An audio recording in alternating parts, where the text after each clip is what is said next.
te ka ndungu ɗo nawnaji ɗuɗuɗe yalta hen saabu a taway di'e no diwi no dewi tawa kadi paykoye no fija e mum sifa noon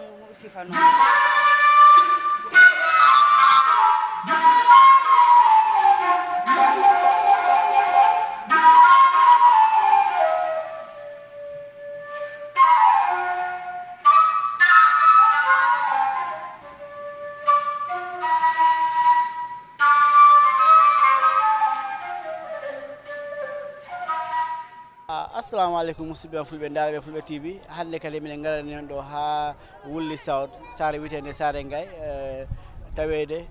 Diallo Kounda family nder Saare Ngaye ɗo gandanta hitan fo hitan ɓe gara ɓe juuro ɗo ñalande mumen nde ɓe gokkira lekkel e firi ɓe mbaɗa aada hande noon ko lekkel ɓe gokkita ɗo ko jiidon ɗo ko yimɓeɓe gokkite ɗo lekkel ala ko mattore gabboɗe minen jiiyon komin keɓani on ɗo hande mawɗo a salminama. min salmiti jarama tan Allah e inde nde min ko Sankule Balde. Sankule ngari en kawtiɗo e nde saare ɗo ko ɗum keeɓi ɗo hande? ɗo hande ko okkirgol lekki si ɗum yawti miɗen keeɓi programme cosaan eyyi miɗen ñaagui laamu o kadi he ballorɓe balla min bagasuji ko gollitirte eyyi lekki ɗo hande noon ko hoɓe coosi ɗum walla ɗum ko gila tuma cosa saɗa faami ɗum ɗon cosaan o noon ɓooyide mi wawtama wiide ko nde hitande fuɗɗi kono ko ɓooyi lekkele ɗe ko firi gokkirte firi hay mbuɗu ittetake kala garduɗo he caɗele muɗum min daro min gokka ɗumen min ceka ɗumen min ganda ko nangi ɗum min guitta lekkiki min binda hokkoɓe lekki ɓe gokkira eyyi nden noon mi yiiɗo yimɓe heɓe giiɗo wayno hunde ndiyan ɗum ɗo hitan fo hitan koni hewta yimɓeɓe te gila mbaɗɗon ɗum noon ko ɓamtata heɗum keɓɗon hen yimɓeɓe e sengo cellal he alhamdulillahi rabbil alamina cellal ngal kay i yara yeeso eyyi par ce que min jii hen nafa no moƴƴi noon kay min jii hen nafa a bete sa yi waɗe hitan fo hitan ko tawde nafa i yalti hen si nafa ala no henan tan no feccere nde fof accino arde han saare nde fof ko hoɗɓe suudu ɓe jaaɗa fof a tawat temedere neɗɗo e suudu woturu eyyi bisimillahi rahmani rahim salamu aleykum kala ko woni ɗo onon fof on calminama on jettama on juurama bisimilla mon ɗo e Saare Ngaye Mody Diabou on noddira ɗon ko jaam tan kono ɗo en puɗɗade no wowini ma mbaɗen guddigolngol ɗum woni opening cérémonie o ma guɗiten e dow bisimillahi duwoɗen almami duwano en ko ɗum woni sago Allah sagol mi okka mayi ko almami men o Sununu Diallo. الشيطان الرجيم بسم الله الرحمن الرحيم الحمد لله رب العالمين الرحمن الرحيم مالك يوم الدين إياك نعبد وإياك نستعين اهدنا الصراط المستقيم صراط الذين أنعمت عليهم غير المغضوب عليهم ولا الضالين آمين بسم الله الرحمن الرحيم قل هو الله أحد الله الصمد لم يلد ولم يولد ولم يكن له كفوا أحد بسم الله الرحمن الرحيم قل أعوذ برب الفلق من شر ما خلق ومن شر غاسق إذا وقب ومن شر النفاثات في العقد ومن شر حاسد إذا حسد بسم الله الرحمن الرحيم قل أعوذ برب الناس ملك الناس إله الناس من شر الوسواس الخناس الذي يوسوس في صدور الناس من الجنة والناس بسم الله الرحمن الرحيم الله لا إله إلا هو حي القيوم لا تأخذه سنة ولا نوم له ما في السماوات وما في الأرض من ذا الذي يشفع عنده إلا بإذنه يعلم بين أيديهم وخلفهم ولا يحيطون بشيء علمه إلا بما شاء وسع كرسيه السماوات والأرض ولا يؤوده حفظهما والعلي العظيم اللهم صل على سيدنا محمد الفاتح لما أغلق الخاتم لما سبق ناصر الحق بالحق والهادي إلى صراطك المستقيم وعلى آله حق قدره ومقدار العظيم إن الله ملائكته يصلون على النبي يا أيها الذين آمنوا صلوا عليه وسلم تسليما صلى الله عليه وعلى آله وصحبه وسلم تسليما بارك سبحان ربك رب العزة عما يصفون وسلام على المرسلين والحمد لله رب العالمين. yo caggal du'a o joni ala ko mbarami sanami okka yeesojo men jarga men kalifa men o ɗum woni bammen Fodé Diallo bisma hoɓɓe ɓe. rahmani rahim alhamdulillahi rabbil alamin alhamdulillahi rabbil alamin alhamdulillahi rabbil alamin yo ko almami o du'i ko yo Allah jaabin ya barki Allah e nela ɗum min beltima min mbi hoɗɓe ɓe bisimilla min jetti Allah min jetti Diallo Kounda fewjuɓe nde feere ɓen sabu si a laari saare ngay ɗo hikka woni duuɓi 9 hitande hikka nde duuɓi 9 1931 sarne nde dari kono wono hande ni taw meeɗa heɓade ɓe hitande ɓe gaddat ɗo ko meeɗa heɓo e saare ngay ɗum woni Diallo Kounda family o mi yetti Allah mi yetti ɓeygu o bila he ɓiɓɓe ha e taniraɓe mi yetti Allah mi yettiɓe mi yetti saare nde en ceɗɗo he pullo fof ha e tundu ndu en min calminiɓe min mbi e saare nde fof bisimilla hunde fof hunde ɗi woodi taguman seeɗa o ceerno Madina Gounass mawɗo ɓe meeɗi ɗo ar saare ngay ɗo en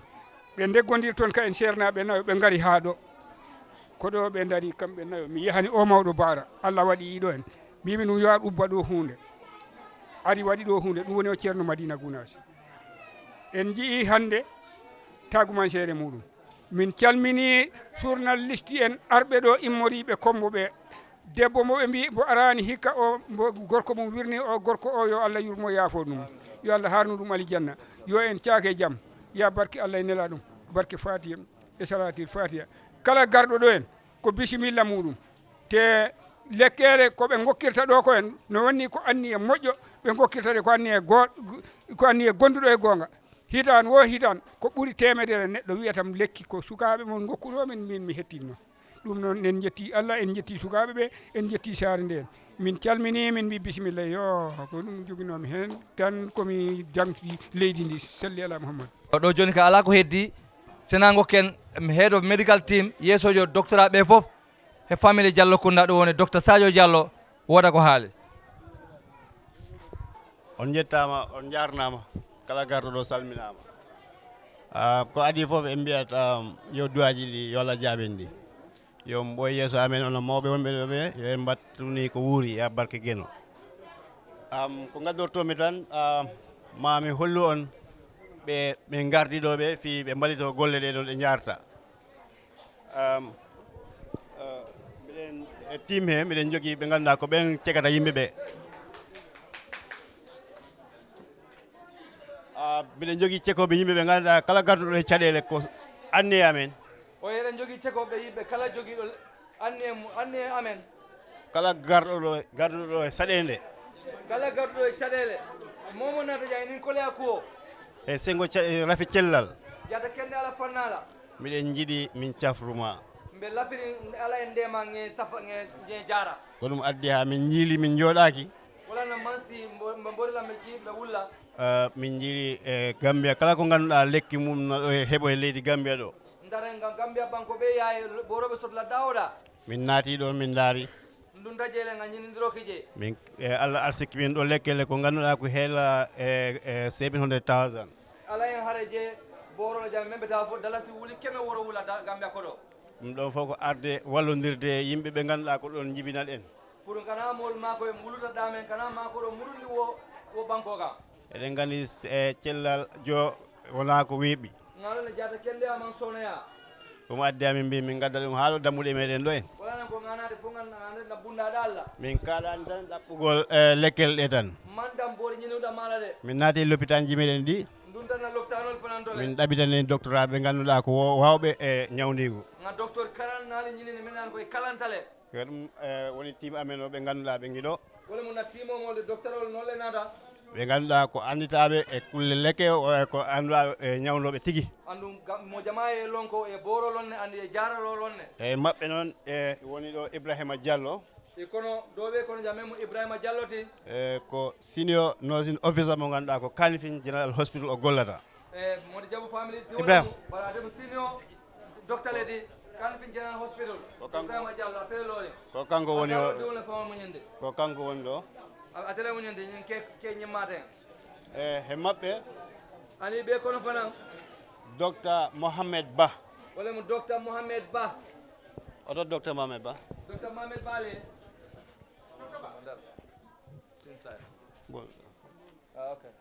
docteur Mohamed Ba docteur Mohamed Ba ko gollowo aɓe dow foola l'hôpital min mawɗo ganduɗa na l'hôpital ba men mo biyeteɗo Edward Francis Small Teaching Hospital gam Edward Gambia Edward Francis Teaching Hospital. ko ɗon kala mo ganduɗa wawa ka ñawnede e leydi Gambia e ɗi lopitaji meɗen to sukaji ñin loptane ndul men beɓe banko ka ñan ni momo man jarano jeedron ko ɗon yawtinde ke sa tambinde wole do kono woni o docteur docteur Bati ko ɓiɗɗo leydi ndi banko diwlemu ɓiɗɗo tundu ndu tundo diwlemu ko ɓiɗɗo sandu sandu diwlemu ɓiɗɗo chief June Ba na sefu ba men be sandu June Ba wole demu ko ɓiɗɗo makko al salo wo ñama sa min cuɓiɓe noon ani na keɓi senior nurse nga senior nurse officer ko ɗum woni Gata Sow awla mo Gata Soti kamne ko MRC o gollata ataɓe dogola MRC le e golle mum wawde mum golle hannde alana dow ko Kenya kamma Allah waɗi kam on hoore mum hannde laamu okki ɗum e l'hôpital hoore mum mo ngannduɗa ko kam ɓuritani mo hoore muɗum alana rendema masa kunna fa on sonda e loptano fa on diyala fa on mbawa tamande a fañi ɗo wino talinding wala mo talindindi ko ɗon kam on tigi woni yeesojo l'hôpital o kam jeenam ñaton kode o loptan mbamen ɓe kanko kadi omo tinde jata felendi ha joni heɗen jogui ɗo ɓe ngannduɗa ɓenno ko he tundu meɗen o ɓe gollata nga dol soto janne minen go ɓe dow kola na tundo kono janne ko ɗum woni gunjurnaɓe wala gunjurum koldi Mr Bojang en ɗiɗo Mr Bojang ɓe janne Adama Bojang Adama Bojang womo fulol la jolade fulol la jolem ko Adama Ba e ko Bojang siko e mbaɗat ɗum Ba Adama Diallo wala Adama Ba Adama tanki on jarama gargol sankule en fof ɓe guiɗo Mansour Da gunjurnaɓe Mansour Danso no mbiɗon ni o fana mo jantiwnede madame on Palmata Diallo ani al nomo ñoo fam Farmata Diallo ko pharmacie assistant pharmacie technicien pharmacie technicien ole made Gambia council pharmacie council ɓe ganduɗa ko kaymari kulle lekkel ɗe pharmacie council men ɓe mare pharmacie le Gambia ko kamɓe goni ɗum certificat yo gollu e kulle lekkele yo okkire kulle lekkele certificat o diyala pra dow ko borola karola dawoda diyata ko kettinaɗo e kulle ɗen ɗo golle ko jangguɗo ɗum kadi ya suutele anno a karanta je le fana kalanta je wallidiriɓe amen ɓe naɗo kadi ndo ko ñolɓe jande men kam makoye ɓe ganduɗa ɓe ɓooyi he golle e meta dow ko kono le Abdoulaye Diallo en ɗiɗo Abdoulaye Diallo ɓe janne Issa Diallo ɓe jang kanko kadi e university to ata fana university to mboye janga kulle e gokkigol lekkele ɗe aɓe boro diña fana karan kan jeele Jamme Diallo fana ɓe on ɗon ne gasni a fana e bandile mo university to jangi a fana ta university eɓi kaydi muɗum ganduɗa pharmacy council of the Gambia ata fana pharmacy council of the Gambia kayen kettini golle mum ɓe gokki ɗum certificat makko fana e certificat o diyala ya suutele ɓeɗo ɓe fof ɓe guiɗo wol fana ɓe janne e Douta Touré en Douta Touré ñol ɓe fof ko gonnuɓe anduɓe golle ɗe wol ɓe dow ko ñim famule Sawane en fof ɓe guiɗo Sawane ñol ɓe janne ɗum ɗo fof ko teddungal moɗon al bela buñaɓe je gandon e Alassane Diallo Alassane Diallo ñol ɓe jang ɓiɗɗo Sékou pharmacie mo ganduɗa docteur fawon ko to ma Sékou kanko kadi omo ɗo adin kewle ma fana mbiɗa Toumani Diallo anin Toumani Diallo ganduɗa enen fof eɗen gandi tundo sare ngala sare docteur o mbe alon e ko laamu o jangguini ɗum kamne masa kunale a karande ɗo e neɗɗo immade leydi ndi ɗo immade sare nde ɗo pour janne ay bo jan sade kono jang jungo mum ɗo ndewata janne fensore jang waɗanma kaydi walla ma feere no mbawa yaade to l'hôpital ji to en sinata loptanoɗo e miɗen ɗum kalna si gandon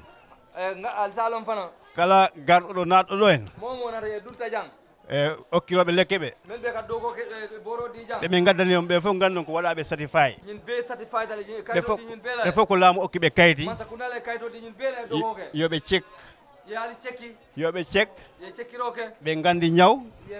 ñaw courant lonne ɓe gandi tamansereji ñawji courant taman sero sa suuteno ɓe mbawi andude ko lekki ko ñawlata neɗɗo andi salon ko yanda boro men sotla me jara wona o place tan ɓe gokkirta lekkele jan damma e bugal duboroji damma jan damma to de e dayel ɓiɗɗo amen o Mariama Diallo fana ɓe jana jamanu ko dayel fona ko kamne ko yeesojo l'hôpital to gollata to en adel fana ma loptano damen kamne ko adel mo la nyaton gol kamne ko baɗaɗo satisfy ya de fana satisfy le nosin council of the Gambia nosin council of the Gambia ko kamɓe gokki ɗum kayitaji mum kayto di ala le fana kamne hen golla a fana ka do ko kijele Sadio Diallo Sadio Houley Sadio Houley fana ɓe janne kanko kadi ko gokkaɗo kayti muɗum fana kayto sotole pour ay do ko kamne mbo hen Abdoulaye Diallo en ani Abdoulaye Diallo ɓeɗo foof Sankule Ba en Sankule Ba fana ɓe janne gila neɗɗo ko gendarel kaɓe mu dinnude kamɓe he golle he ay ɓe do ko ñin ɓe ɗum gandi ay boro ñin lonne sa miɗen ɗum kalna on miɗen ɗum kalna on ɗo foof neaje meñin ɓe fulale jang keɓon hoora e ɓeɗo ɓe ale lanne soto ñini to gandon ko wawɓe golle ɗe sala ko do ko ñin nole wona o kafu tan ɓe gollata do ko jandamade ɗo ɓe jeehi leydi Gambia foof sara Gambia dawoda walla ɗo ɓe jalti leydi Gambia foof dawoda Gambia ɓe jogui golle muɗum isi do ko ñin kenole ɓe jogui kayti muɗum kayto ɓe bolle ɓe mbawa golle golle sa ɗe do ko kenole fana anduɓe lekkele ɗe ye boro ñin lonne anduɓe ñawji ye courant lonne wawɓe ɗum gollude kadi andi sa do kunole fana e fof ɓe guiɗo al salo wonya bisimilla moɗon na bata wala lekki boro ñawndat aka jaarado kele no ñawnirta ɗi noon aka jaarado ko ko noon heɓirta caɗele kadi aka kolea ko fana naati wala ñaama eɗe ñaagui mbe daniro kala kala garɗo ɗo momo naata jang yo andu isalon anni o ngana ngani o ko yo heɓ pour e men soto ko safrata ɗum wala me jaata kende a soto wona ko lorrata ɗum men ke tora mo ngani o soto bakkilo ɗon nzalon fana lekki boro wona ko wujjete abuka suñaade ñawji kuron i nanda ilka mulyale i nanda e tamansiriji taman serse mulya siko jiida bare te kilinde wona gotum ite kilinde kayen docteur ɓen doctorol miɗen ɗum gandi i be alon ne hunde e wawi tamansiriji mbawi nandude taman sero se fisse e surtout mulya ñolde mulya ñola siko mbawi lekkele mum ko ñawdata wona gotum bare la borol men ke jaare abuka kilinde ko tagata ha reedu am Moussa men ka nan kono en dimi e o debbo ko tagata ha reedu Moussa musdola kono men ka dimi ko deedi Moussa ta kono le ka dimi enen fof ko mbiyeten deedi men be Moussa ka fala kono dimi kono ko ñawdaten ko wona gotum bare men ka jaare wota kilinde le a wiide neɗɗo ɗo min reedu am du Moussa no ɓe gokki kam kiɗon lekki yabuka en kono en dimi yim borode na jang mi yaruno kiki nafi kam ngami ay ja ay makoy a yahan to docteur cifanoɗa ɗum imanda docteur ya foye ɗum ko ella watta e neɗɗo ella balete moye ɗum wawi wonde poysine reedu ma keno posonede kono kono wona ɗum woni dalila oɗo manke dalilode bakkiloɗen nga kata lekkele ɗe borole kala keɓoɗo lekki momo boro so kala ƴettowo lekki momo boro tala jang yo wakkilo zakata ta yiidi e docteur o inin docteur o je ɓe gokkum cifanoɗaɓe o ya foye mambe to ota suuɗoɓe kare ma boye to kala mo ganduɗa ko wiyita professionnel kala mo ganduɗa ko baɗaɗo train momo mo tren docteur yala ɓe guima kolli isa itandila ɓe guima mbatni kadi anum fana ke he golle maɗa ke kalinde le do kola wawde sutura pour ye suturo mabono mbawa hebde sutura ye suturo sotono kala garɗo he maɗa momo nate ya ko caɗele gaddi ɗum an kole ale nate ya kala ko wawma wiide kole ame yemen kala ko wawma holde caɗele mum même mu le kole aku hay si yeehi ha hollima awram mum niya fo ala kullo foye wasabi Allah ala kan ɓe gandi kadi ila kan ɗum ɗon ko foti timmude bo nyanda kala suturo le e sutura tan woni wonde kare ngoma bo suturo ya ɓe jangguinaɓe foof abe mo be dal kala jangguinaɗo ɓe institution mo ganduɗa ko laamu darde mo ye momo karande masa kunal karamodo ko ɗum ɗon e tawa he golle koɓe jooɓe gag kari sa toltole kamen dila ɗo e okkede kaydi muɗum janne be kaydo dila ɗum ɗon miɗen mbiya mba fulale ko e bisimilla moɗon al bismillah ja lekkel ɗe nanɗo borol fele bakkile mbaɗen saabi Allah ala kata dukare ɗo e akkude goɗɗo lekki janne be boro dila mola yo taw docteur ceki ɗum dukare lo folin docteur ya je lekkele goɗɗe guiɗo bordol be jang ñawji goɗɗi ƴettataɗi kuran dol bu ketade wona lekkele goɗɗe guiɗo bordol be jang eɗen gandi ñawji ɗi keewi ngal boro kuran siyadale siko woodi lekki wokki ki ƴettuɗa ɗo barsi boro do ta jang kin ko ɓurtojima addande caɗele wo kayla kole ala lafa eɗen mbowi ƴettude lekkele goɗɗe ɗe ganduɗa en mbiyat neɗɗo hoore mum walla hoore mum muusi nga bordol tan ya ngabu mo kunsa dimi mbiya ko hoore nde muusa ƴefta lekki ki kula ke dimi be boro tala si a ƴefti ki lekki ni o boro ta ki naati e reyduma atade kono wona hoore nde ndi ñawdata abuka ku jarade woodi ko yiyata akata dulalto woodi noon ɓe mbiyata lekkele goɗɗe ɗe mbiya ko muusuɗe mbiyataɗe ko mbiyataɗe analgésique min mbiyaɗe ko NSAID komin mbiyataɗe ko siko woodi ɓe ganduɗa jooma olsa bordol be jang olsa tio fotani ɗe yar e mañane ke mi sa yariɗe ni amin tektiktimaɗi toon ela nuwol i mbawi e addude ƴiƴam nuwol ti yelo nati no yelo bonde lekkele goɗɗe guiɗo bordol be jang debbo reedu musu kono ma fotani ɗe ƴeftu buga min lekkele goɗɗe guiɗo bordol be jang cukalel tosokel din domande o ganduɗa heɓani duuɓi 13 walla 14 ko dow même ma sañi tannin sawa nani soto a fotani ɗe ƴeftu mañana ka wolta a ƴefti wona yawnatama niyata bake jara ko loratama ake torale makkilo ɗon nga kata kala keɓoɗo lekki mo we boro soto jang yo andu nafa lekki dukare aye lamo docteur ya nafa faye yaado docteur kalna ɗum ko wanma ko musatama ko hono musu maɗa cifanoɗa ɗum ha faama ta docteur o ni ya ne chance do ya faye be ɓurani ke batande ñaame min mbi on lekkele naɗo woto mon ko ali ko boroɓe jang bawɗe Allah ala kan ne ala sonda si tawi min mbawama ñawdude ɗo min ɓe jarano jang ɓay hay Gambia ɗum heeɓo ba hani gambe aka soto hay Sénégal ɗum heeɓo Sénégal abi je sa wawa a wawa ñawde joomon ni ma mari jarano a winat ɗum rifaral ga safele ya bay tambi si min keeɓiɗo si caɗele min jiiɗo caɗele ganduɗa min mbawaɗe ñawdu ni nga kole aldi jam te men jarano min la mbawama wallude kaydi be kayto safele min namma dula walla min cifanama poɗɗa yaade nge daire ke beta dame keɓa toon ballal ida ma koro bakkilo ɗon mbaɗon saabi Allah kare mal danila lekkele ɗe hay gololde ƴettuɗe alkalana borol ta heɓani yamirode docteur man docteur yamarota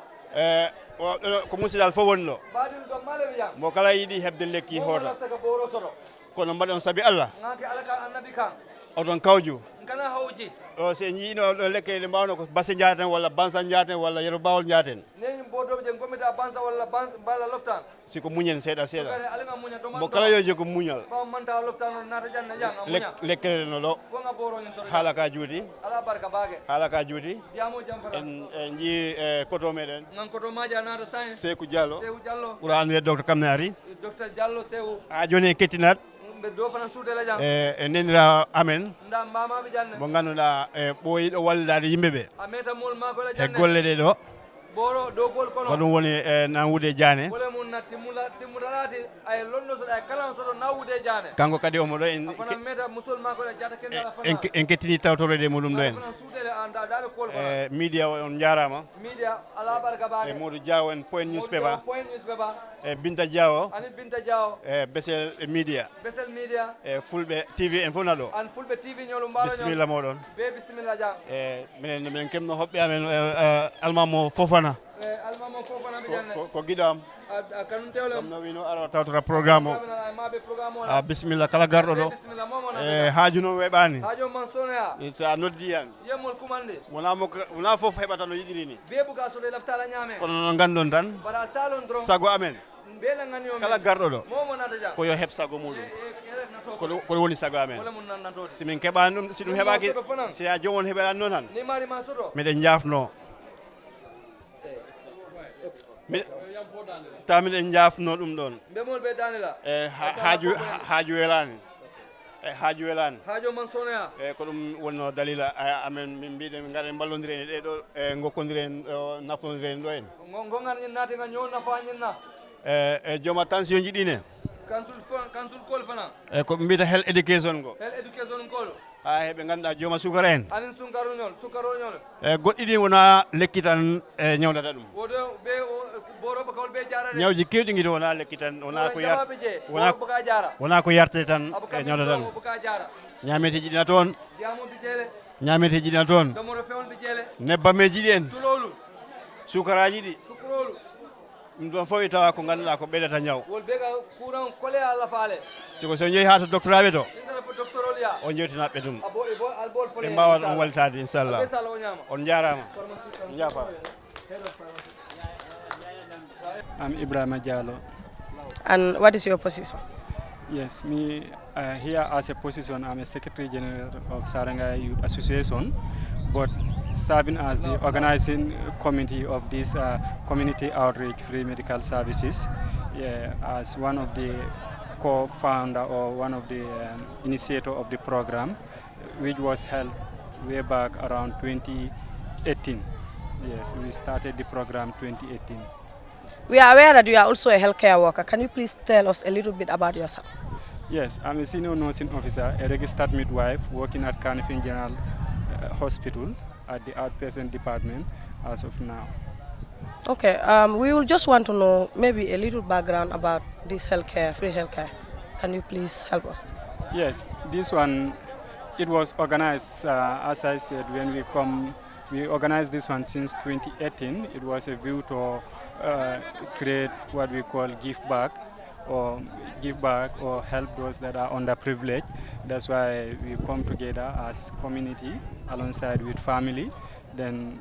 most of us are health workers together with some people that are civil servants, but we have an association. But we feel like having health workers in the communities, and then these places, there are remote areas where it's hard-rich area, they cannot get access to certain medications, and then much more, the most important things, we feel like some of them, they lack information about self-care about their health system. So that's why we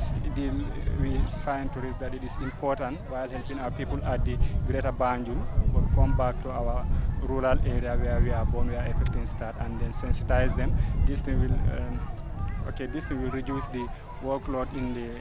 urban area, as health is a dynamic area,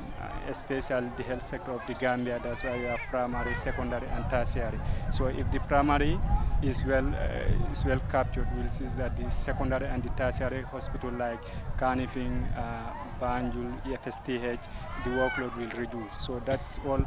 But our main objective is to help our people who are living in a very remote area that find it very difficult to get medical access. That's one of our objectives. Okay, we are aware that this is the 6th edition. Can you please kindly tell us if there are some achievements from the past sensitizations or healthcare? Yes, that's very good. Much more the first, because we take it in a different fall. The first fall is about sensitization, in which now we see that there is great improvement in terms of personal hygiene, alongside with dietary management and other things. It's a great success, as it is indicating the number of patients that our nearest health centers are receiving related to disease such as UTI or non-communicable disease such as hypertension or diabetes. We feel that it is due to the impact of the sensitization that we are doing as a community. Yes, and then that's one of the achievement. The other achievement, as we are seeing, the community, the number of people that are coming, it keep on expanding. Like last year, we get around 250,000. We bought worth of medications and then medical items. But thank God, this year we bought around 300,000. Bought medication alongside with other materials that we use for checking blood pressure, diabetes, checking for diabetes, minor ailment, screening of minor ailments. So these are all great achievements. And then, as I often say, the most important is the impact that it has, because some patients do come here. As I told you, I'm a senior midwife, and then since I was a general nurse, patient has been coming. But much more, the impact that we have due to our sensitization, and sometimes we said most of these diseases, sometimes like UTI was very common. Patients do come like with UTI, infertility secondary to UTI, they lack access to medications and other things. But with the interventions that we did, some people that complaining maybe infertilities, they are able to have breakthrough. I have an example, 2020, I have a patient that comes, automatically I only treat with UTI alongside with desensitization, but then the lady was able to conceive not one, not two, and in fact the lady named the child after me. So those are some of the achievements that we base the, yes. We know that these achievements are wonderful, they are commendable, mashallah, but we know that you cannot go without setbacks. Yes. What are some of the setbacks? Most of the time is fun, because this thing is a self-sponsor program. We, the community, we are the ones that are sponsoring ourselves. So sometimes finance is a problem, together with a little bit logistics that we normally have, comparing to the places where we are living or the type of people that we are bringing here. Sometimes logistics we do have problem, because we have medical officers, midwife, nurses, pharmacist technicians, pharmacist dispensers, all from the Greater Banjul up to Wulle, the last village of the Gambia. So those logistics is always challenges, alongside with finance. Finance never enough. Even the government can never do it alone, except special us that are doing it this way. Okay. Thank you for talking to us. Okay. Acknowledge sponsor. Okay, our next this thing, we want to acknowledge our sponsor, special pharmacists, wholesale associations. First, we start with our brother, Sadio Jallo. He's the proprietor of Sun Pharmacy, alongside with his brother, Alassana Chiuto Jallo. So they donate us a very good number of medication. Alongside, we also thank the CEO and the proprietor of Victory Pharmacy, Dr. Alaji Hussein Mahanera. He is also a very good partner. All these years he has been supporting us, and this year also he is not an exceptional. So we thank EMJ, we thank EMJ, the CEO of EMJ, and then the EMJ group. All those people, they are all good partner of us. Biogen, Bilali, he is also a good partner. He has been donating to us since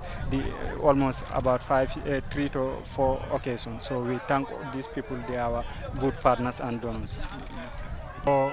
Bembita come ko midwife, ɗum woni ko kulle kippuɓe rewɓe probléme rewɓe ha probléme debbo reeduɓe ha debbo reeduɓe e rewɓe ɓeynoɓe ko sifa probléme rewɓe child tubakoɓe mbiyam child and reproductive health ɗuman ko ɗum woni golle amen ko ɗum mbanmi spécialise miɗo golla l'hôpital biyeteɗo Kanifing General Hospital gonɗo to nder Kanifing le aw eyyi oɗo hammi komin darde tan comme saare amen nde i woɗɗi seeɗa i woɗɗi kombo o ha ɓurtete yimɓe amen ɓen e l'hôpital ji kewan ɗo l'hôpital ji ɗi ne lekkele goɗɗe keɓotako hen ɗumanna so min daari kulle yidde arde wallude yimɓeji amen ɓay ko hemin jibina ko hemin janggi hay so taw min jooɗima Greta Banjul to minen golla min mbi min ngara min ballotira yimɓeji amen ɓe kalna min caɗele mumen min balla ɓe sengojo komin mbawi ko kulle min cafraɓe min gaddore doctoraɓe mawɓe noon toon to Banjul ha l'hôpital biyeteɗo Kanifing o fof ha l'hôpital ji Gambia ɗi foof doctoraɓe mawɓe titini min gaddori lekkele kewɗe kulle lekkele goɗɗe ɗe gandanta ɗe keɓotako ga kumta min balla ɓe keɓa ɗe comme ɗo ñabbuli ɗi min ɓurta ñawdude ɗuman comme doctoraɓe ko doctoraɓe cekkata kono noon heede ndu tundu men ɗo si min ƴeɓti expérience ɗum woni comme min keeɓi gandal comme ko yawtuno ɗuman ko ɓuuri hen hewde surtout waktu gonaɗo ɗo ko comme koɓe mbiyata ñawji ɗi ɓe mbiyata RTI ɗum won respiratory tract infection ɗum noon ko kulle comme ɗojjale en ni ko ɗum hen tawa titinne koɓe mbiyata urinary tract infection walla ma aɗa wawi wadde stroke STI sexual transmitted infection ɗum woni comme urinary tract infection ko ñawji ɗi gandanta gorko walla debbo iɗi weeɓi hebde he nder joomum jiɗi mbeewi hebde ɗumanna ɗin ñawɓuji minen mbeeɓi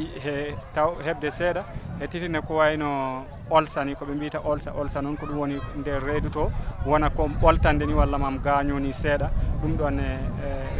comme simin janggi he duuɓi jawtuɗi an ko hunde ko gandanta minen mbeeɓi hawrude ɗuman kono noon hay noon wayna noon ko ɗeɗo goni gueɗe ɓurɗe hewɗe kono noon min jiyat gueɗeje ɗe foof ɗo komin mbawi ñawdude ɗo komin ñawda komin mbawa ñawdude komin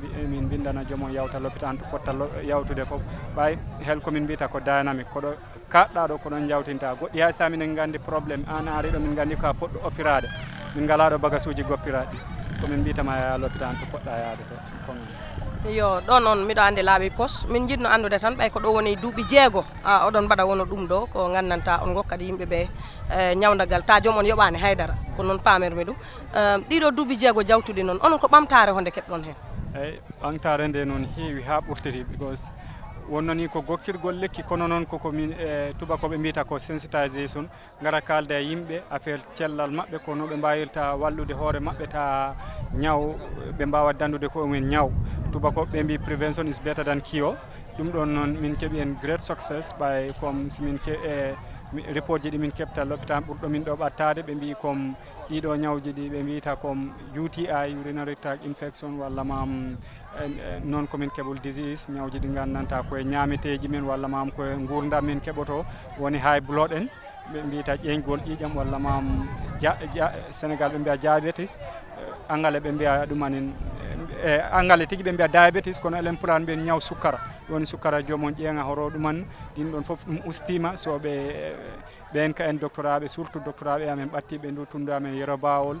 Badia Kounda ɓe mbaɗi acknowledge comme sensitisation amen o waɗi impact ka en the number of patients that they are receiving as an indicator ɗumanno affaire o usto ɗumanna so gueɗeje goɗɗe woɓɓe gara he keɓatano lekkele comme kono nomin mbaɗirta ɓe treat ha ɓe guilin gokka feedback ji ñabbuli mabɓe celli ha ɗuman ɗum ɗon foof ko hunde gandanta imin okki confidence ne ɗum waɗi impact e yimɓeɓe no kalirannomami ni tan titinne hay yimɓeje woɓɓe ɓe gandanta ɓe paalano ɓe keeɓi probléme ɓesgu comme gara min jiida e mabɓe gokka ɓe lekkele kalnaɓe no ɓe potta dandirde ko mumen ɗum ɗon foof ɓe garta ɓe kocca hen deeɗi ɓe gara bon ɓe guinnira men sa ɓen sukaɓe ɗum ɗon ko seedeji lekkele ɗe ɗuman mbiɗen jogui tokiraɓe ɗuman kono min kewri ɓen tokoraɓe machallah mbiɗa andi ɗum ɗon welima an tigui e hoorema ɓay sa golli goɗɗo ari e ma wima ko gollanɗa kam komi yii ɗum ko weltare tigui machallah eyyi miɗen gandi noon ko keɓɗon hen weltare foof ma ɓamtare ma yaaru ɓaawo heeɓo hen seeɗa ma ɗum ruttu ɓaawo si ta ɗiɗo duuɓi 6 foof oɗon golla onon ko caɗele hoɗe pemtiɗon tigui tigui eyyi minen comme no tubako witani tan ko ɓe mbiyata finance ko kulle affaire jawdi ngalu ko gandanta ta min mbawa ɗuman andi ɗum ɗo wona programme seeɗa watta ɗuman lamdi ngalu woni kalis en kono noon ngalu o on boye manquere min ɓay ko minen ɓena ɓen tan neɗɗo foof neɗɗo ko heeɓi ko addata ko ɗum min kawrindinta min gadda miijoɗa doctoraɓe min guittata bilandema Banjul ngara haga olon journaliste ji jimmoto bilandema Banjul ngaron haga milen ɓena ɓen tigui ko galleji amen min gaccata toon ɗumani ɗin comme finance o ko ɗum woni ɗuman affaire o séri kono dal min ngala spécial sponsor ɗon simin keɓanno kom yimɓeje ɓe gandanta ta ɓe paabotomin he kulle affaire programme o ɗum waɗanno solo ha ɓurtiti e ɗuman eyyi yo si ta aɗa ɗon heeɓi ko ɓeyduɗa ko jejjinmami lamdo tan bisimilla eyyi ɗo kay ko minen calmina tan yimɓe amen ɓe gandanta ɓe mballi min e nder programme o minen noon programme o mbo waɗi divers mbo waɗi open kono comme doctoraɓe ɓe gandanta walla pharmaciste ji ɓe gandanta addoɓe lekkele nder Gambia minen jokkotire mabɓe ko wayno goto ko ɓiɗɗo saare koto amen Sadio docteur Sadio Diallo on boye tawa ko kam jino Son pharmacie gollida e Alassane Diallo Ciwto ɓeɓe jimin gokka lekkele kewɗe ɓeɗo Victory pharmacie ɗum woni ko docteur Ousseyni Maharena onne ko neɗɗo mo gandanta mbo min hen walla bilandema min puɗɗi programme o hitan foof hitani imin hen walla eyyi min calmini on min juuri on olon teddina noon min jejjitani laamu o gonga haale laamu one waktu mo min konki baafe mabɓe kala ɓemin jimin balla seeɗa seeɗa because hay sota ɓe gokkani min ndin jawdi komin mbatta ɗo spenan kono ɓe jimin mbaɗi apprécier komin gollata ko ɗum noon minen ɓe calminama ɓe min jurno birandema to président o ha docteur Demba Sabali Sékou Mbalo Sidi Ndiaye Famara Sabali honorable Famara Sabali we name them so ka en foof minen ɓe beltani minen ɓe calmina because ka en foof ɓe jimin mbaɗa support morally e programme e ɗuman. My name is Dawda Diallo, the PRO of the Sarenga Youth Development Association, because we believe that our elders have done a lot. Our parents, we are having an association here, and we were born and found them. They used to go and farm for people, go and harvest people's crops, and then get money, get cattle, and then kill it and call people, share it, give goodness to people. But we said, development have changed. Can we come together, structure ourselves, organize ourselves, create a youth association that can lead to development, and we support what the elders started, because even Lumo was not here. It is the elders who came together and then formed a Lumo, this weekly market that the whole Gambia is hearing about, Sarengai Lumo. So we said, what can we contribute now to where we met them? That's why we formed the association. Yeah, the challenges we may face is the access to facilities, and also the availability of drugs. Drugs may not be available as we want them to be available, and also the network of the road, also access to Sarengai to come and give service to the people, and also time frame. Some of them are workers, some are civil servants. They have to take permission. They have to get time to be permitted to come and attend this, because all the family members, the entire Jalokunda family, wherever you may be in this country, when this time comes, all of us appeal to our people, our seniors, to let us come and partake in this activity, as you see. And also we have challenges on the side of the facility itself. You see the structure that you are seeing. This is a project implemented many years ago called CILIP, I think CDDP. But since this project ended, we don't have any other facility that we think that can help support this to continue, because we want this thing to continue. Even when we give service to people yearly basis, when we have drugs, when we have CHN, and we have a facility, it can continue. Here is a sub-region, here is a border, and many communities are here, they are far from the facility, and the road also is bad, network is a problem. So all that thing, I think, is a challenge that we think when partners help us in that, it can ease the situation. Yeah, the villages are many. You cannot call all of them, but we cannot name them, but we can just name few. Mandinka villages around, Jakunda is there, Fadia, you have Sare Fula villages, Sare Sille, Maniang, Sare Goli, nearby Senegalese villages are here, Sinchu Sambaru, Sare Sura, Sinchu Alaji, Sare Gilega. Then you go beyond up to around Kusana. People come more than 30 kilometers, 20 kilometers, they come and tell us that, look, the service that you are giving to people, we have seen changes, we have seen achievements, and we definitely want to thank this association for giving us this service free of charge, and then from that our health condition has improved, so we decided to say, look, let's add this, let's appeal more funds, let's appeal more drugs, so that we can provide more service to people who need it, because they definitely need this service, and some of them are poor, some of them cannot even express themselves when they go to the facility, but when they are here seeing us in our own brothers and sisters, to our own language, they can understand, and we can understand the way they express themselves when we are consulting them to get the correct medication that they need to get. That's why when they come, they used to say, thank you, I have seen what you have done for me, and I want to pray. And the prayers are not going down. They are supporting, they are helping. Every year it increases. It increases in numbers, it increases in support, it increases in services. The thing that I want to thank is those who are standing firm when this thing comes, the medical team, and every Modi Jabu family's son and daughter of this community, from our PROs, from the health part, Sajo Jallo, who is the head of the health team, Alassane Jallo, Seni Jallo, and Kanda Kase, and Ibrahima, and many people, Demba Jallo, and our association president, that is Mohamed Jallo, that is Bamol Jallo, a senior police officer, who is also head of the association, and Sehu Jallo, who is also a district youth chairperson of Woodley West, who also stand firm to make sure that this thing happens. And me, myself, as a PRO, I always, give information to people the right way they're supposed to get it, so that the work can be successful. But definitely I want to thank everybody, all what they have done. Some donated, some provide service, some provide advice, and the elders, the Alcalo, that's the village chief, Fode Jallo, our father, we are praying that he live long so that he can lead the association. And other mothers like my mom, Aja Adamaba, and our Ba, and others, I cannot name all, but definitely everybody has worked very, very hard to make sure that this thing succeeds. Rendongo be ngokkannoɓe ɓe ndendannoɓe mbaɗa ɓe ndemana yimɓe walla ɓe coñana yimɓe ɓe keɓa nayi ɓe kirsa nodda yimɓe ngare ɓe cakko ɗumen min mbi gonga ɓe jangguinimi ɓay ɓe jangguini ɓe mabɓe Allah waɗi min janggi ha min jippima min keeɓi place uji e dame kewɗe min mbi hol sababu min jotta ko min ndenda mo kala adda gandal mum adda haalis mum min battita min gaddana yimɓe ɓe ballal to fannu cellal mabɓe yaara yeeso on ji o loptan mo jiɗon ɗo ko ari ɗo he bani adama e goto anda no foti te ɗum hitan fof waɗa ngol waɗi laabi jeego miɗen gara wadde ɗum sabilillahi noddude yimɓe ɓe ngare min hokka on cellal min nodda doctoraɓe ɓe gadda lekkele taw ko lekkelɗe min keɓani koye amen jawdi lamdi he sehlaɓe amen walla musidɓe amen oɓe okkuɓe min ballal min gadda min balla laamu ngu ɓay laamu ngu wawata okkude en ɓe fof cellal kono laamu ngu haadi kala ɓiɗɗo Gambia moƴƴone wawi wallitade ɗon ɗum tagi minen e darde amen minen Modi Jabu family, Modi Jabu Jallo family mo Sare Ngaye Woodley West min mbi min ndenda o ndeɗo fedde min gadda ngal ɗo ballal. Ndeɗo fedde no kaaliɗa ni ko ɗo woni laabi jeego oɗon mbaɗa wonno ɗum ɗo miɗo andi noon e ɗiɗo duuɓi jawtunoɗi fof on mbasta hen heɓde ceŋɗe goɗɗe ɗe gandanta ko ɗen memmintoɗon ho waɗa min hen wawi haalande. Eyyi min memmini hen ceŋɗe kewɗe andi ɗo ko gokkirgol lekkele ngol oɗon gandi ɗo e maɗa a wadde coftal walla ɗo e ma weltade weelo hono cosaan batteɗo janggo heɓ cellal taw so ɗum tagi min mbi haade min nabde yimɓe toon to cosaan to janggo ɗum ne en kollirat ɗum miɗa yetta téléji moɗon ɗi definitely par ce que ɗum ɗo fof ko hollude wonno pulago ɗon foti ɓamtede pulago ya yeeso balla caɗele komin keɓatno hen ko guilande min puɗɗinde ko ɗum woni ngaalu o heewano taw doole ɗe kewano min puɗɗi tan liggade woɓɓe ɗanni tan ɓoyani toon keɓani hay kayit keɓani haalis min mbaɗi seeɗa komin pamɗi komin jogui ko min jawani ɗum min ndendi ɗum sukaɓe amen wonɓe kombo doctoraɓe en jogui sehlaɓe pharmacie ji e doctoraɓe ɓe tori e mumen ballal ɓe mbaɗi hen ballal min mbi min gadda back to the people min gokkita yimɓeɓe ballal ngal min poti wallude ngal ɗum woni ko mawɓe mbaɗatno ko min jokkita hen ɗen caɗele ɗe min kebnoɗe alhamdulillahi ɗum ustima par ce que lawol ngol nene mettuno yettade ɗo ayi ko fidaroɗo wonɗo ragaran ko leydi lawol leydi wonnoɗo kono alhamdulillah ɗon e fuɗɗima samorde te kadi on jii loptano ɗo ha Yero Bawol 24 kilométres yaade ɗo ta débori ɗo aɗa tampi ina metti yettoyade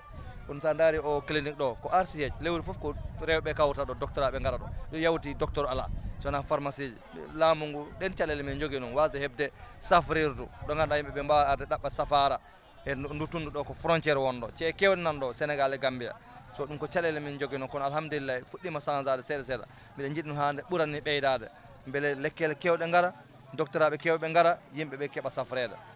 onon ngal ɗo dental moɗon noon ko ceŋɗe goɗɗe hoɗe memmintoɗon ɓay hona sengo cellal ngal tan memmintoɗon ma e aada e cosaan hoɗon tami ɓamtare ma ɗum yaaru yeeso goɗɗo mo mbawɗon waɗande saare nde tigui tigui. Eyyi miɗen jogui dame kewɗe par ce que fedde nde sa nani wiyama cellal si cellal heeɓima ɓamtare ne ko ma ɗaɓɓe ɗum woni ndiyam ceniɗam min gueto min jawonde ɗo ndiyam ceniɗam heɓoto ni ɓe keeɓa ndiyam labɗam keeɓa cellal min gueto kadi hono hay leɗɗe tuteteɗe ayi ɗo leɗɗe ɗe jiita ɗo ɗe foof ko sukaɓe tuti leɗɗe ɗe kadi min gueto kadi min kirjina min pammina yimɓeɓe dengol ko dandugol ɓuri safrode min mbiya min ɓe ndene ñaw gone ɗo laaɓi pitten sare nde pitten nokkuji meɗen min pammina yimɓe ɓe sifa ɗin ñabbuji goɗɗi ngiyen ko ma doga naɓa cukade ma loptan pingue garde ɗum woni ŋeese dande ñabbule haade joom ñawde ɗen gueɗe fof miɗen gueto miɗen dilla hen par ce que miɗen jogui liggotoɓe ɗen dame on liggotoɓe NGO ji liggatɗi to ɗin fannuji hono fedde witende tostan ayi pelle kewɗe no pulagu e hen cosaan e hen aada e hen saabu nde Fulɓe TV ko ɗum andini kam yeesojo Samba Mbaalo mo ganduɗa kanko ko pulago yiɗi teddinde ino anne haɗa hen tawa Besel TV so enen foof ko fi yo pulago ya yeeso woni saabu meɗen e te minen miɗen daari on fannu janggo a yiyat ko laaɓi a yiyat cosaan si Allah jaaɓi ha aduna o fof wiya alhamdulillah ko hani Sare Ngaye andana inchallah mbiɗa andi saɗa hen tawi ko ɓeyduɗa tan ɗo hen cogde yewtere nde ko fati ko e banggal hande e nde ɗo ñalama ɗo kay min kay ko ñagotomi tan musidal ngal kala ɗo neɗɗo woni aduna ɗo dillata e aduna he yo andu Sare Ngaye faandi hen ko wallude yimɓeɓe Mody Diabou family Diallo Jeeri family ko woni fandare amen ko safrude yimɓeɓe kala dilluɗo hen ko yimɓe keeb safara ɓe cella wona ɓe keɓɗo rafi walla caɗele kadi ne aada o ko yo ɓamtine gueɗe ɗe moƴƴani aada ɗe ɗen ɗe mbayle moƴƴe ɗe ɓamtine wota ɗe jejjite ɗum ne ko fandare amen mbiɗen ñaago noon kala neɗɗo woni aduna so tawi wawi wallude no wawi wallude min fof yo wallu min ko ɗum woni fandare amen laamu ngu yo NGO ji ɗi yo ɗanniɓe yo kala gaɗɗo ko neɗɗo wawi wallude yo wallu en ha affaire o yaaha yesso.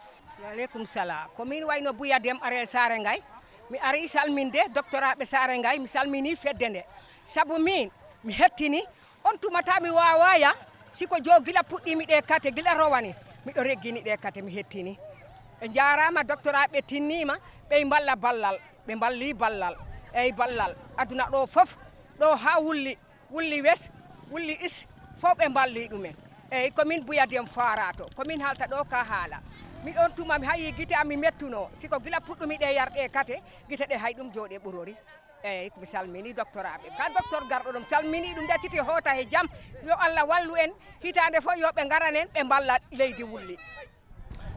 ndetomo Surwa Fatilti ñakoye Kerewan ngaje tefanan nata jang borol be bulu jang isafano mole bi mi kamana ja walla nata jang nyaade alhamdulillah folo binta mbe tentula en edo kuñol mbe Sare Ngaye fonninkewol tentula mbe jayla ngam man satalla tentu nji ya foñame ñene muyla signa woro ñawti be ñing ku kendo ke kan tunto ñing kan ñimu kulen me yalon ka kumayata bake yirwalem ndiya ko ndaajen ko yirwalem fengo me yalon ko ya sammanam pour jada kendea because bi ye fen soto dunia ni man jada kendea soto nafati je ko kunni dunia bi jada kendea ma be santon koti bi ngamo men je jambi alhamdulillah amanke Gambia dammanti Gambia bijan Sénégal bijan naaju ben to botana ndame ñakoy kana fo Sare Ngaye abetala fo kilometer woro fo woro wala naman siawoti muyen sammanan wala mu pour kana mfana ngaboro nyini because nte mfana sasa so do me ala ka bay gastric so bi nga ñing announcement o moy kaaje ko fente jolaje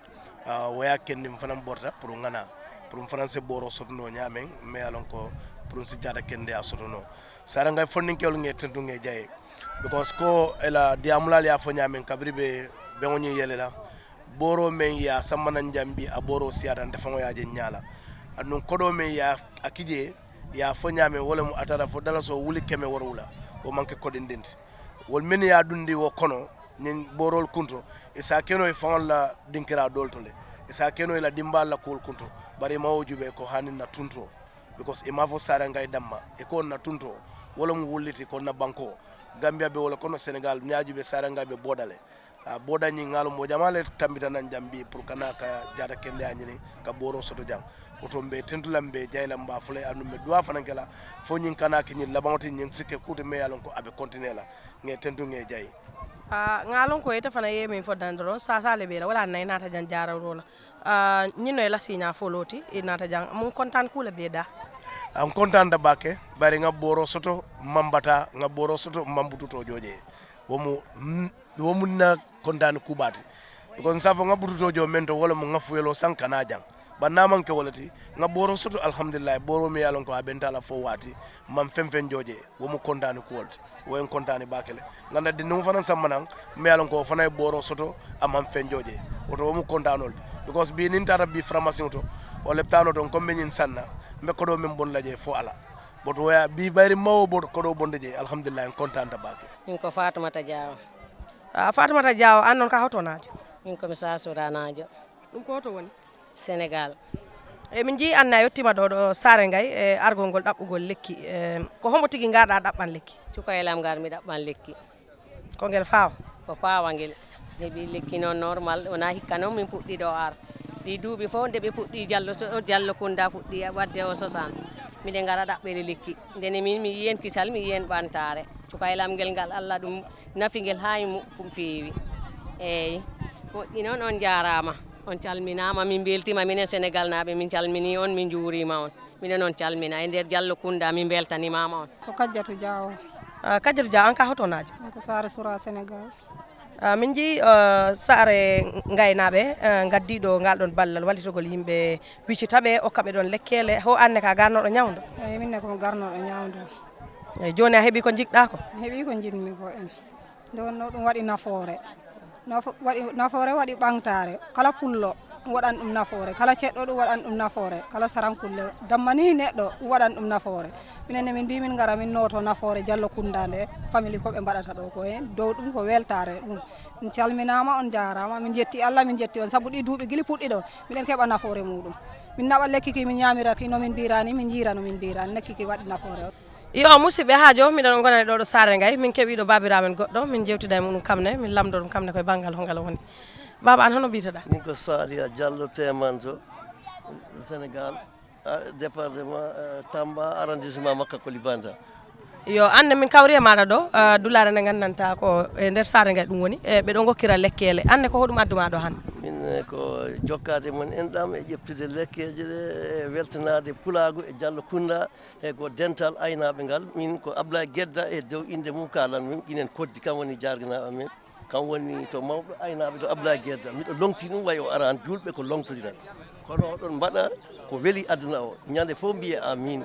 pour ko balloton leƴƴele ɗe julɓe ɓe ceerno mawɗo wi ballo julɗo yo du'ane fannu nguya o hande neɗɗo fof ɗani ɗo ɗoyta miɗen jettana on Allah ɗo min kawri e ceerno en fof hay hanki miɗen mbaɗi batu mawɗo ɗo ha Fass Gunaye rendiɗami ɗo jangde ɓulana miɗen kalan nde fedde ko yo on du'ane ñande fof mbiya amin miɗen jetta Allah miɗen on jettana Allah yo Allah juuna duuɓi battani moƴƴo aduna fof ɗon mo darani yo Allah ɓeydu barke mo Allah jaɓan on diina ɓeyda yaajede e barke miɗen belti toujours min Sali Diallo Temanto e jangtade inde Ablaye Guedda ko on woni e to aynaɓe ɗo min woni cukka makko yo a jarama min ko Alassane Diallo Mr Alassane Diallo min garani on hande ɗo Saare Ngaye miɗen gandi Anne ka jiyaɗo Saare Ngaye haɗa min wawi haalande seeɗa tan oɗo association mo gandanta o ari ɗo ngol ɗon okkugol ngol yimɓeɓe lekkele e dariɓe ɓe ngol ɗon wurtingol ngol aadaji e cosanji meɗen ko hono ɗum ɗo arde miijo ko adi fof ko yettere Allah tigui e yettude on arde tawtorede ɗo min jii oɗon mbaɗi darde mawde pour arde tawtorede ɗo kadi ɗum ɗo miijo ngo ko addi ɗum neɗɗo sa a jibinama dula a jibinama e saare a jibinama e tundu aɗa jogui ñamade nde honɗum ñamade joguiɗa honde foti ɗon wadde hunde ko ganduɗa ko moƴƴi ko janggo ko sukaɓe ɓe ko teskoto banggue moƴƴere par ce que ɗen gandi hande gokkigol lekki hande a yi ko ari ɗo koko heeɓi ɗo lekki ko heewi wadde noon ɗum ko nafata ko heewi te minen koye mawɓe amen ɓe ganduɗa ko teppe mawɓe amen min ƴefti ɓe ganduɗa luumo Saare Ngaye ko soble joni ɗo mbo nafani hen mbo nafani woni ala wona Saare Ngaye en mbiyani gandi mawɓe woodi koye mbaɗi tunduɗo ko lay ɓe mbaɗi ɗo luumo ganduɗa wona tunduɗa wona Gambia tan luumo go nafi ko soble joni o foof mbo nafani ala sa nafani ala mbo nafani he wani soble joni ɗo so ko ɗum taki ha minen min miiji ɗum ko komin poti wadde ko ganduɗa tawa wona nafoore nde wona Saare Ngaye tan heɓata wona Diallo Kounda tan heɓata ko soble joni o ko hoɓe nafoore mbe hoto hatta so ko hikka waɗi duuɓi jeɗɗi bila minen puɗɗi ɗum ɗo effraya ko ni wata hitande fof hitande ko ni wata so ko ɗum taki ha ɗin miijoji addi ha min gara pour min gara minen bilandema aynakoɓe ha hay remoɓe hay ɗanniyankoɓe jangguɓe polisaɓe nosiɓe doctoraɓe businessman ɓe fof mbattidira mo kala ko heeɓi ko ada wattidira min mbawa ɗum wadde min jaa min laara lekkele kadi min jogui connexion pannaji ɗi ganduɗa to banggue pharmaciste ji min jaa min ɓe mballitomin hen goɗɗum min cooda hen goɗɗum min gadda ga min gokka yimɓeɓe because on jiiɗo hande foɗɓe ɗo heɓɓe keewi anani hen nos goto waɗiɗo complain o addiɗo joni wipo wonde man o heɓi to cukalel ngel ganduɗa ngel foti immediately ngel foti waɗede defa ngel yaha Badia Kunda o ngel yaha because the condition o woni o so ɗum fof ko ganduɗa ko hunde nde ganduɗa ko fonde ñibde te yimɓe poti yiide ɗum ɓe ganda koko nafata yimɓe ɓen yimɓe tinno kala neɗɗo ɗo jibina yo tinno e to waɗa hen ko nafata tundu ndu neɗɗo ko kam moƴƴinta hoore mum te kadi a wawa moƴƴude ɗo a jibinaka ɗo moƴƴuɗa ɗo jibinaɗo ko noon mbawɗa moƴƴude ɓe mbi si lamdama kaari ko moƴƴo yo lamde musidɓe mum woto lamde janamɓe so tawi ko janamɓe ma mbiyatama moƴƴude min moƴƴude ma manque timmude tinnoɗen neɗɗo fof ɗo wonno yo ɓeyde noon tinno ɗum hande aduna o en jii aduna hande ko jultoneɗo aduna o fof woni hande banta goto wadde en jii ko hande ko wonde ɗo ko min mbatta ɗo ko ɗum yalti e caggal hande on darima on social media on darima on mbaɗi foddeji moon te on jii Allah waɗi leñol gonne kadi heeɓi en gueɗal manggal kono no sukaɓe ganduɗa kala fulɓe ɓe daari ndendi kollira walla mbaɗa nafkoje e yimɓe e kollira araji mon on jaat e toon hajuji moon mo gaston hajuji moon gotton foof jehon tawtoto ɗum because on hakkude ɗo e Kombo min gandi hanki fof koye jemma mbaw ka balɗo arde belandema kikiɗe beela cagui jemma kalduɗen so min gandi ko woni sohlama tigui hamme maɗa pour garan tawtoɗo ɗen par ce que fulɓe mbi kala ko holliraka ɗum andatake kadi majjat so oten jaab aadaji men e pine men oten jaabɗe majja jangde takani wona jangde tan andude haalde anglais ɓolo woni pinal walla joɗade Kombo tan woni pinal ala pinal ma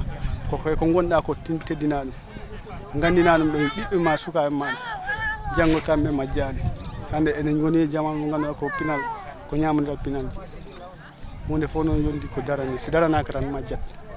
enen gandi enen manquera ko heewi fulɓe enen manquera kono noon mbasani jangguɓe en mbasani alɗuɓe ala ko mbasɗen kono noon ñaguiɗen ta enen sukaɓe hande wonɓe e nder jokkodiraɓe ɓe wono moɗon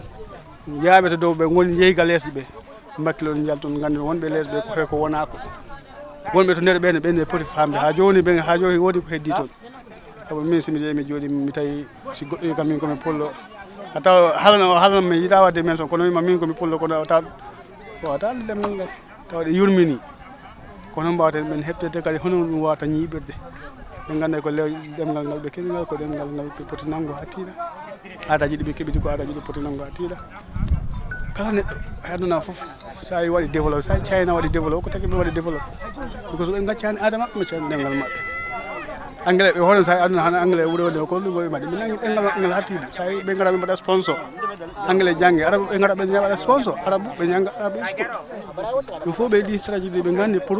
ɓe mbawa waɗde développé China kono wadde China waɗi développé so enenne ko ɗon poten uttade nangue ɗemgal men haadina mbaɗa ngal kanŋe no mbawɗen wonde fof kaari min de ko business man kono sa ari ɗon kala ko mbawɗa wonde koye pharmacie gonmi kala kala mbawɗa mi haalama pulaar mi laata ene kola mo gonɗa neɗɗo pulaar sa yeehi ɓe mbi tukkulor woɓɓe nana goɗɗo wima kaari ko tukkulor tawde koye pullo mo jooɗodade wima he min oɗo ko tukkulor pullo fof ko tukkulor because tukkulor waɗe ko ɗum firti nde ɓe ngari Sénégal ɓe ngari Guinée ɓe ngari Mali ɓe tawi atat pullo boɗeje coyɗe cikka ko naare ɓe lamdo ɗum ko ɗo wima ɓe kala walla ɓe kala ɗemgal gongal ɓe mbiɗa wonde nayi o komi ni komi pula ɓe tawa like ko koola ɗimmo kawruɗo ɓe lamdo o wiyamin komi pullo ɓe tawno kadi pullo ɓalejo noon ɓe kalno ɗemgal gongal en noon koye pullo nde ɓe mbaɗi la ndegui tese tukkolo aɗa wawede anglais aɗa wawde français because français ɓe tukkolo tous les couleurs o ay anglais ay tukkola te tukkola sokono enen fof ko pullo fof ko tukkolor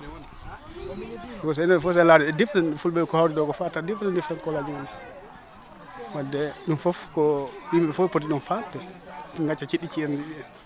ɗum no wallani kaari ko pullo Fouta kaari ko toroɗo kaari ko hay so census onon fulɓe Afrique o mbaɗi darde mawde sinano man always census yaltat tawa ha tawata wonde mano walla ta yimɓe ɓe oko labbo oko tukulor oko toroɗo oko pullo Fouta oko kaaɓowo oko ngallum gueɗe si waɗama si feccama gueɗe han nafata ɓe gonɗo duttoto gonen yimɓe famde ɓe taw ko enen ɓuuri hewde on fof yimɓe poti no min jetti fulɓe Afrique ha wawnoɓe darade ɓe kaaɓi ɗum yaltina to census fo waɗa en jeeyi hande ɗo nde gonɗen because on wati force before fulɓe gonno ko 18% gonno 18% kono laas yettere Allah en jeeyi hattude 5%. So en holli en jogii darnde mawde e leydi so kono yimɓe gaccu feccoore nde ndenne fof gollen dañen ko nafata dengal ngal ha janggo so Allah jaɓi salmina a jarama no nani ɗo ɗon ni tan ko kam woni dariɗo e sengo pharmacie ji kamne ko jeeyo lekkele toon to Kombo kono kamne ko ɓiɗɗo leydi Saare Ngaye kamne arno tawteɗo ko haali ɗo ko yaade fayida ɓay ko mbiɗo ko burtin cosaji e aadaji men ɗemgal men ngal woten jamgal mbajja on beltanama tigui komin musidɗo moɗon Binta S Diaw Bessel Media he on ɗon biyeteɗo Abdoulaye e Aliou ko kayen giwrani on ɗon ɗo Fulɓe TV.